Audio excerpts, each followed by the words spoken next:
I bet you clicked on this video because you can't get enough of this. And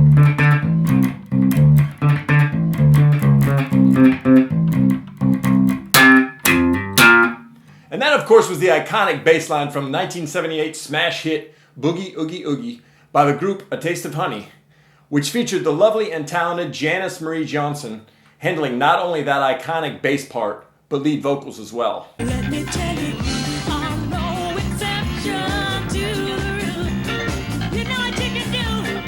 Boogie Oogie Oogie spent 3 weeks at #1 on the Billboard Hot 100 and earned the group 2 platinum albums and also the title of Best New Artist at the next year's Grammy Awards. It is arguably one of the most recognizable songs and bass riffs from the disco era. I was inspired to put together this bass lesson for my mum, who recently took up learning the bass and asked if I could teach her this song. So I figured it'd be even better to share it with anyone else who wants to learn it out in YouTube land. Not only is it one of my favorite bass lines, it's one of those that sounds very difficult, but I think can be learned by most beginners and makes an excellent building block on bass skills going forward. I have to apologize for this poor bass that I'm going to use for today's lesson. This is a beginner bass guitar that I bought a few years after learning to play guitar just so I could use it in some recordings. It's been pretty beat up over the years, and I'm actually not sure if I've ever changed the strings on it, but fortunately you could still hear what I'm doing. I have 2 other basses that look and sound much better. This one has 5 strings, and this one has 6. I thought doing the bass tutorial on an actual 4-string bass, which is what Janice Marie used in the recording, would be much easier to understand, especially for beginners. For example, if I say I'm playing the low E string, which is this big string at the top, that would not be the same for these other basses, which actually have a low B. Also, one last thing. This lesson is going to cover the single cut of Boogie Oogie Oogie, which is probably the version people are most used to as it's the edited radio shortened version. The album version has a longer intro and breakdown and solo area. So there are 4 different parts that make up this bass line. The intro, the main iconic riff, which takes up the vast majority of the song, the chorus of the refrain, and the little slap bass solo, which is really just a small variation of the main riff. So I'll start off by showing you the main riff first, and once you learn it, you can play 90% of the whole song.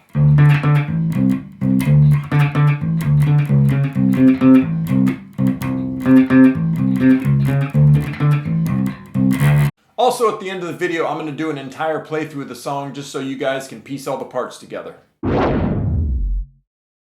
So the song is in D minor, and D is the 5th fret on the A string. This is the A string. You're counting down. This is the E, this is A, this is D, and this is G. And then 5th fret on the A string is the 2nd dot. 3, 4, 5. 3 is the 1st dot. 3, 4, 5. So that's your first note.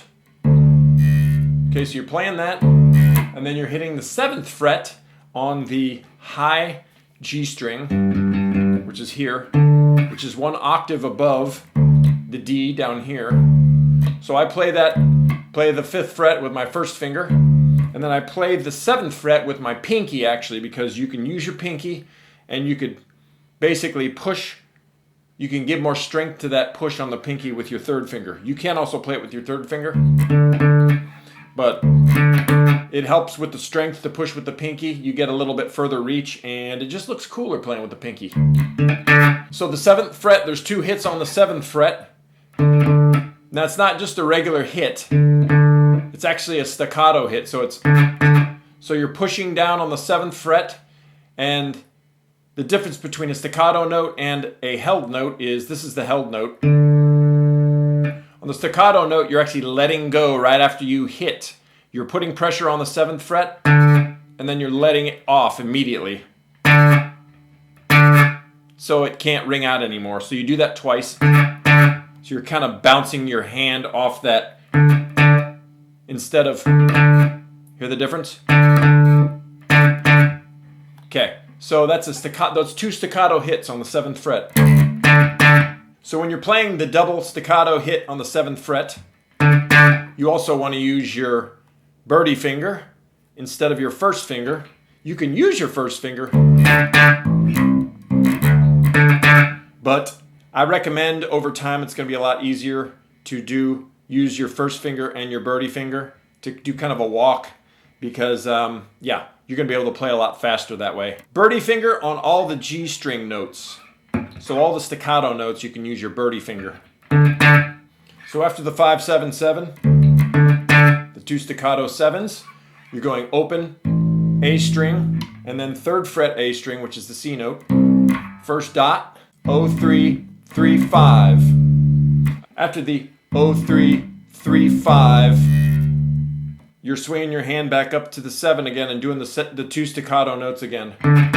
Then you're going O again, open A, 5, D string, 2nd dot. So, again, another staccato note on the 7. Most of the notes you play on the high G string are going to be staccato because they're all octaves of the... So what it's doing this time, it's going to be sliding down, taking the 5, 7, sliding that down to 4, 6.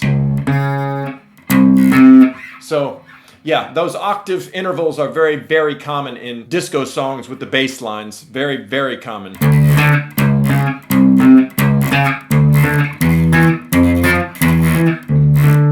So, yeah, so it's a very handy little trick to learn.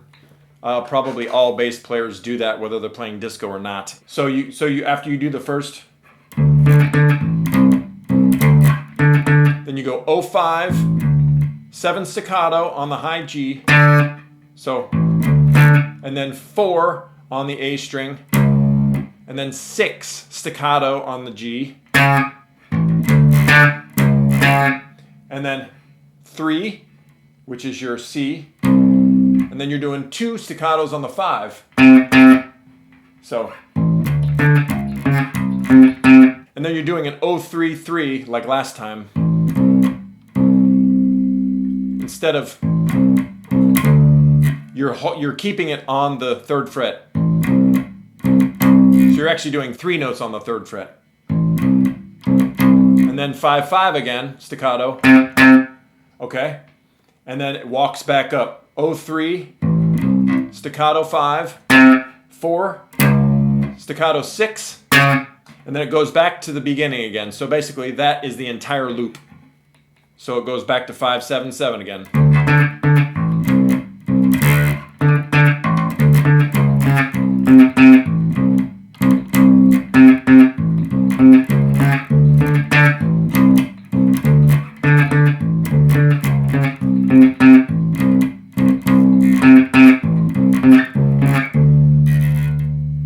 So play that loop, practice it until you can play it blindfolded. And like I said, you will know 90% of the song. So that main riff is in all the verses, and it's played like at the end of each chorus or refrain. And I'll show you what I mean by that after I show you the chorus bass line.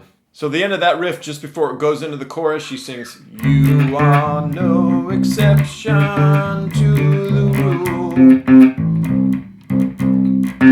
And then the end of that loop, 0, 3, 5, 4, 6, the build, get on, and then open A, this is the start of the chorus, get on up on the floor. Okay, so 0, 3, 4, 5, all on the A string, and then open A again, 4 on the big E string, which is the same as 5, 4, 3, but I'm going to have you play it 0, 4, 3, because it's a little easier with the fingering. Otherwise you'd be like,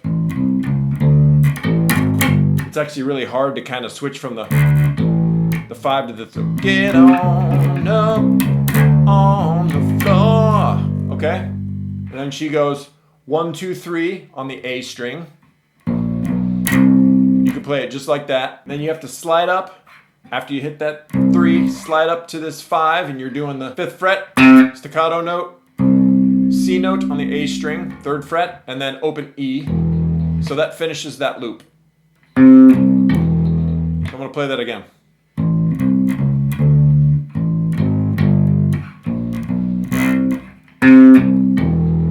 So this time when the loop starts again, instead of hitting the open A, you're going to go 0-5, which just makes it a little easier.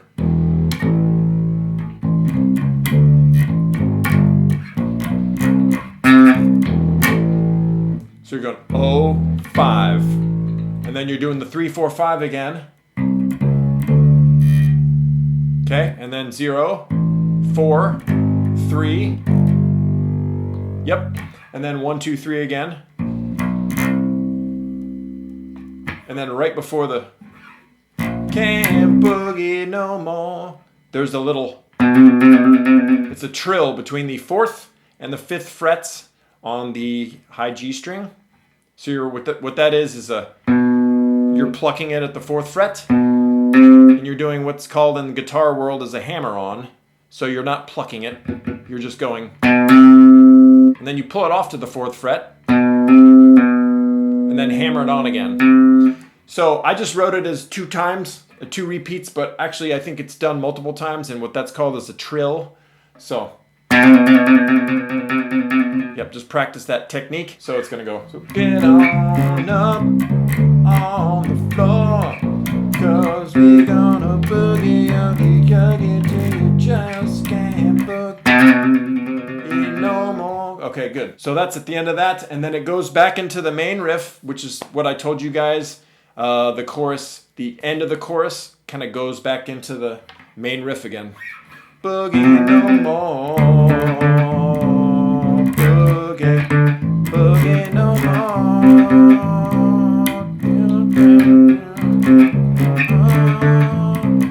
boogie, boogie no more.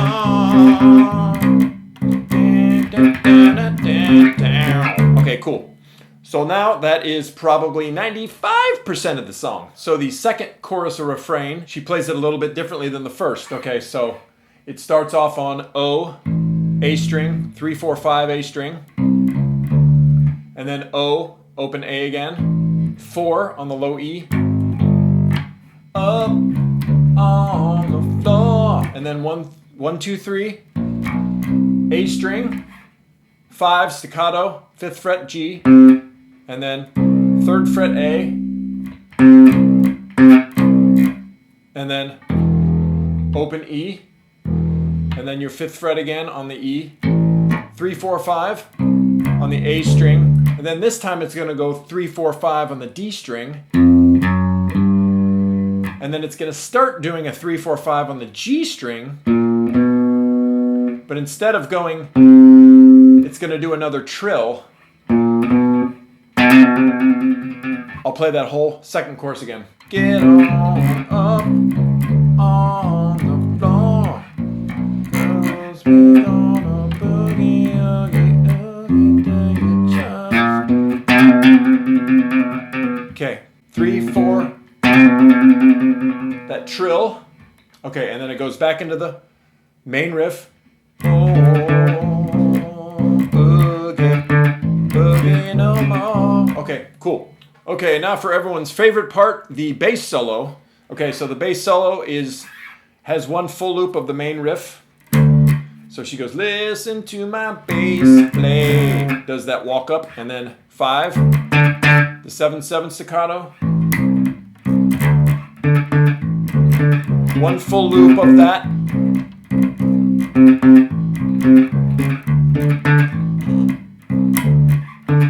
Okay, and then this part, it gets kind of tricky. She goes, open A, 5th fret on the A string, and then you're doing your staccato, 7th fret on the G string. So you're going, and then back to the 5. So you're going, it's really difficult if you're a beginner, but it's something you could practice.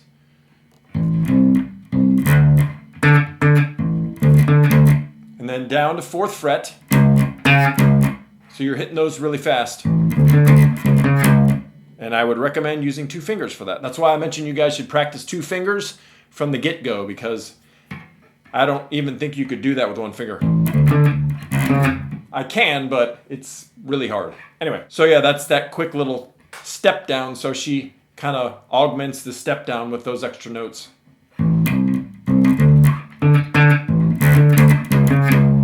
And then 3rd fret, 5, 5, 0, 3, 3, 3, and then she basically plucks. I would do it with your 1st finger. So that is on the G string, 5th fret.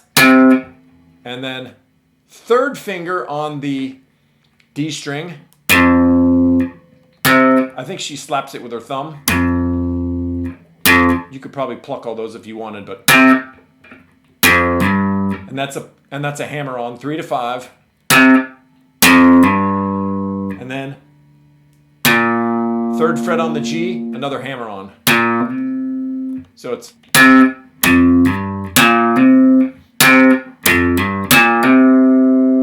okay. So at the end of the bass solo after that,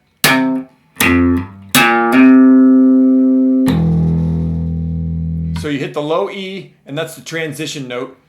So in the radio edit, it goes right into the last chorus, which is the last Boogie Oogie Oogie part. So it goes 5 on the low E string, and then 3, 4, 5 on the A. Get down, and then 0, 4, 3, and then 1, 2, 3. So get down, boogie oogie oogie, and then 5 staccato, 3, and then O, low E, and then 5, 3, 5, 3, 4, 5 again. Get down, and then it climbs up to 3, 4, 5, like we saw in the second chorus. So the second time through on the last chorus, get down, boogie oogie. So it does 3, 3, 4, 5s on each string, starting from the A. Get down, boogie oogie oogie, and then it goes 5, 3. That's 5 on the D string, 3 on the A, and then your open E again.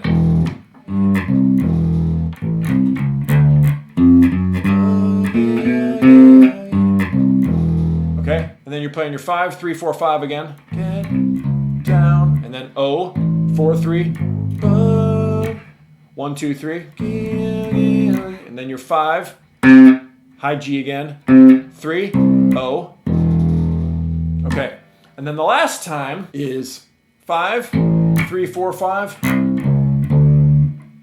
O, 4, 3 again. Okay, and then this is where the whole band stops and she goes 1, 2 on the A. Instead of 3, you go 1, 2, and then you go up to the 4th fret and 5th fret trill on the G string. So the whole band stops at that part. And then that's the very end where they just go back into the... Okay, so I'm going to play that again for you guys.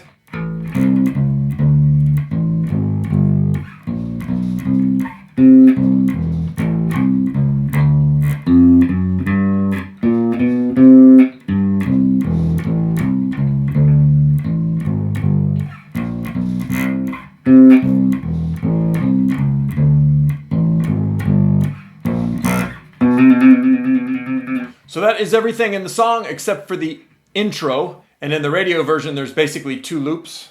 And I will show you that right now. So when the song starts on the 5th fret, A string, again. It's your D note. Then this time you're playing a 5th fret to 7th fret hammer-on the D string.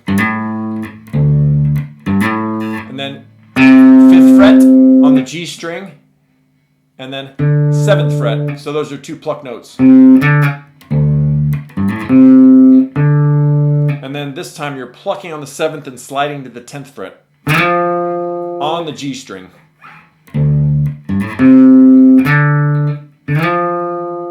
Okay, and then you're playing an open D, and then 12th fret on the G.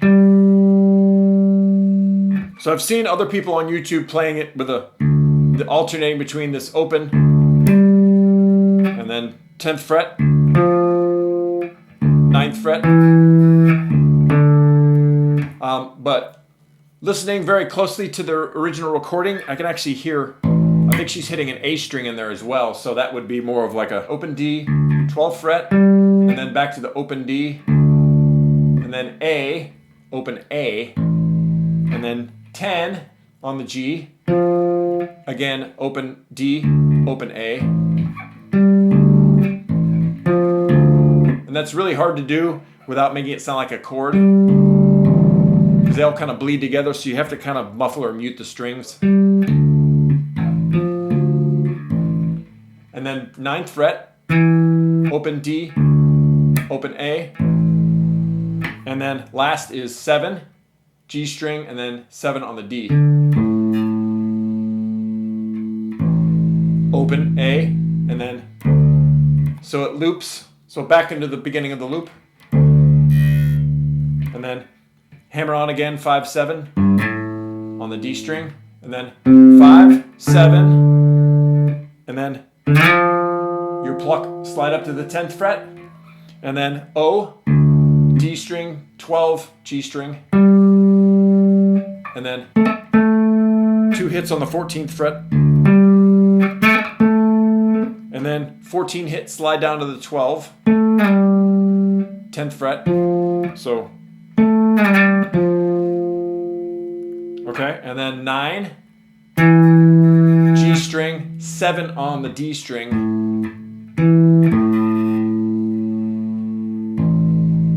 okay, then starts the beginning of the main riff of the song.